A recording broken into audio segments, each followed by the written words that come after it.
Hello. Hello. Greetings, dear viewer. 'Tis I, Sherpa, and I'm here today to tell you about a little game I used to very much so enjoy. But for the sake of brevity and the desire to make a full retrospective and review at a later date, for the moment we are just going to talk about one of my favorite glitches of all time. Funnily enough, developed by Treyarch, the eventual developers of, well, every Black Ops game and World at War, we have Minority Report Everybody Runs, specifically captured on the original Xbox. This game is sort of a third-person brawler with breakable objects, ragdolls, and fun physics. One of the things added to this game was a crouching feature, both for sneaking around and finding secrets, or if you crouch while running, you perform a devastating slide attack that sends enemies flying. For some reason, we were blessed with a wide variety of cheats in this 2002 title, and I can only assume the developers didn't want their hard work to go unnoticed, so when you enter the code CLUMSY, you enable the marvelous ragdoll cheat. Simply put, instead of crouching, now your character will ragdoll to the ground, and combining this with any form of motion is absolutely hilarious. I had discovered that if you ragdoll while in the middle of a jump, you can send yourself flying, and there is actually somewhat of a technique to trying to jump with the right amount of height and precision. The Minority Report ragdoll jump glitch has gotta be my favorite glitch of all time.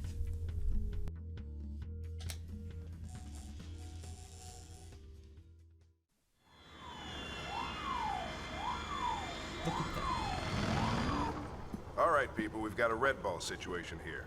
Victim's name is Joe Gustafson. Killer is Andre Serena. Suspect runs a large catering facility, which is where the murder goes down. I feel like the way he said Andre sounded like they had to re-record that or redub it using like audio effects.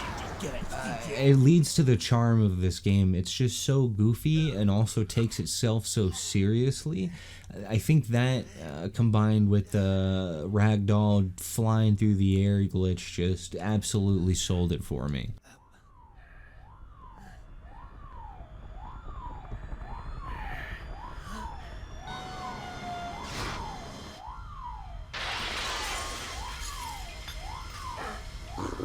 There he is! Get him! Fuck him up! Serena, freeze! Get back here, Shocker!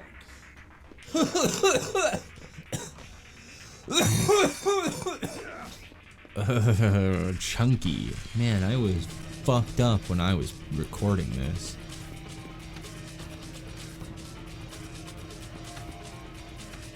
Got them jelly legs off to a great start. This one. I remember a decade ago, I was trying to speedrun this exact part, and I didn't even know what speedrunning was at that point. I don't think really many people did have a concept of speedrunning as we know it today. I think also playing this game so early in my life really did shape my caveman brain to be what it is. This game has so much breaking stuff and throwing yourself and throwing other people around. It's so awesome. Take a look.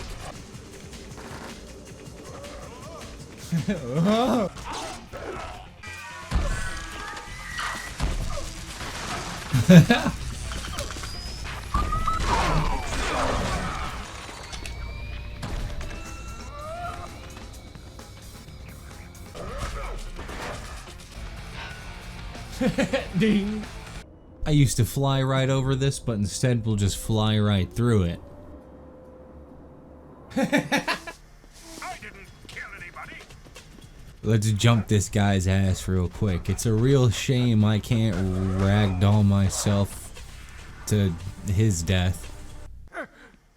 Andre Serena, you are under arrest for the future murder of Joe Gustafson.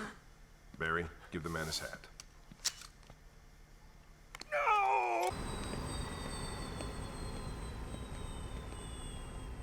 Danny Whitwer, FBI. Fuck John you. Anderson, I presume? This game has a legit story about deception and betrayal, of which we're not going to get into at all. This is all about ragdolling. We're going to beat people up. We're going to ragdoll. You're going to watch me goof around. Damn, I hope Barry's okay. He got fucked up back there. Damn, now I'm getting fucked up. There's this awesome section where the city kind of opens up for a second for you, and there's rioters and cops and just chaos. Oh my god. Escape from the riots. Time to get out of here. This is also one of the few times in the game where the soundtrack will differentiate itself from that kind of escape hard techno drum and bass, and we got this like hardcore guitar. It's righteous, man.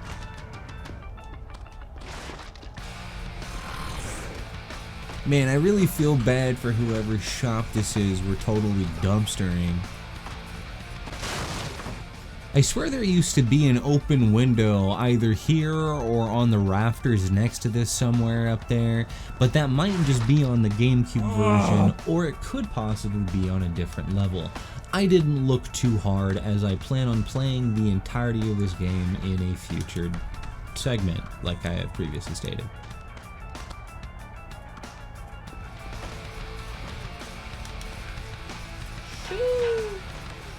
Hello, what you like? Are you Okawa? No call here. So if I start talking really loudly about I Soul fucking Enterprises, love you this won't mind? shift. That's a good way to get yourself in a lot of trouble. I need to know about Roy Verhagen and why he wants me out of the picture. Oh yeah? Well, I need things too. The riots really screwed things up around here. I had to sleep in the men's room last night.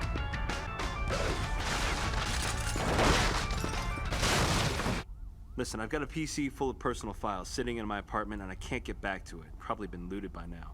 My whole life is on that PC. Great sob story. You gonna tell me what I need to know? You get my PC for me, I'll tell you everything you need to know about Roy Verhagen and Soul Enterprises. Okay. It just crashed? Here's a good example of me switching between capture cards. I have had a ton of issues lately, and I'm still trying to figure out what is the best for my needs, and I feel like I have still got a little bit of investing to do. But this rainbow thing, we're not going to be seeing that anymore, I promise.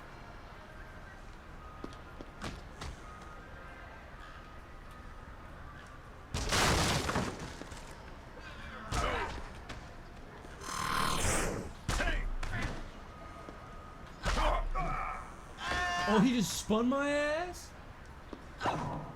One of my favorite pastimes as a kid was trying to land on top of this fish tank before beating up any of the cops. Because if you kill any of the cops, that's when pre-crime starts to spawn, and they're a little bit more annoying to try and jump around.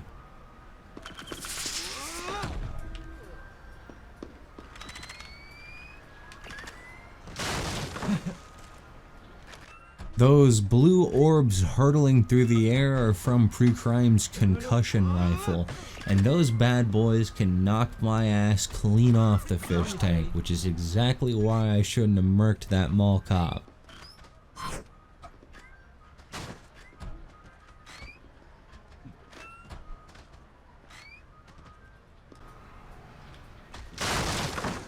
Yeah! After concussing my cranium, I have finally proclaimed my perch, and I can rain hellfire.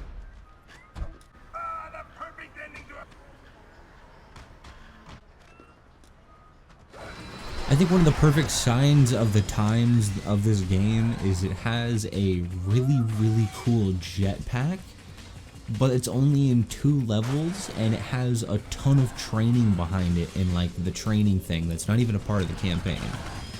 So it's like super duper cool. You only get to use it twice, but in those 2 times that you do get to use it, you're in these open sections that are absolutely fantastic for flying into shit, ragdolling around, jumping super high, all kinds of fun stuff, man.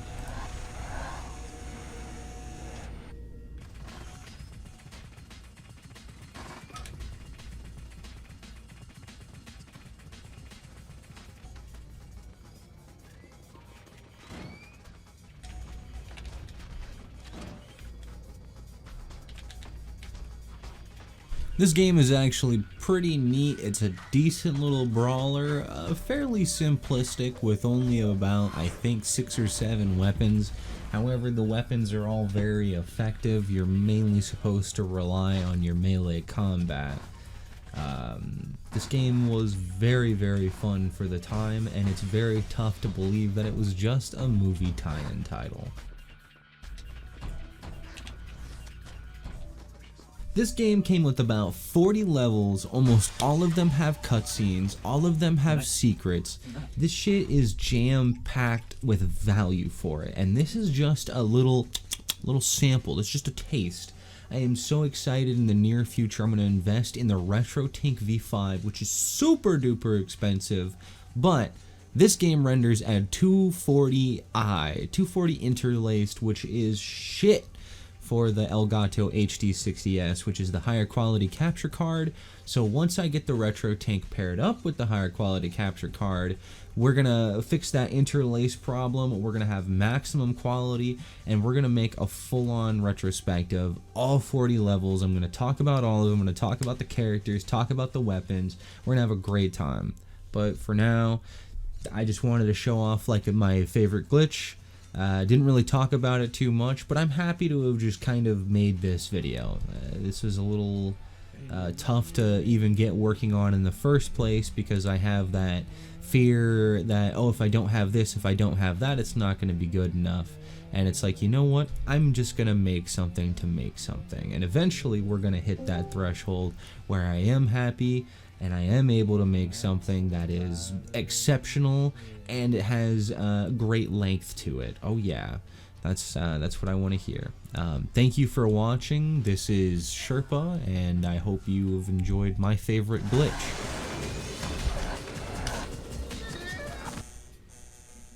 Dead.